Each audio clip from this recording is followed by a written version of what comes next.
बिजली कंपनियों के कितने लाख मुलाजमीन को फ्री बिजली दी जाती है।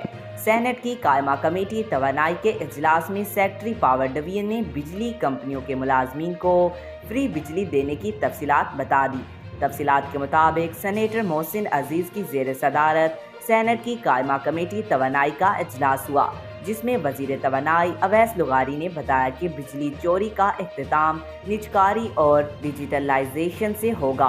पावर डिवीजन बिजली की मरआती पैकेज पर काम कर रहा है। चेयरमैन कमेटी ने बताया कि 2013 में 480 अरब की अदायगी में बेज़ाब्तगियों की निशानदेही होती थी, जिस पर CEO CPPA ने बताया कि रिपोर्ट सेनेट में पेश की गई थी और मामला नैब को भिजवाया गया था। सेक्रेटरी पावर डिवीजन ने बताया कि फ्री बिजली सिर्फ बिजली कंपनियों, वापडा और जिनकोज मुलाजमीन को मिलती है। बिजली कंपनियों के 1,90,000 मुलाजमीन को फ्री बिजली दी जाती है।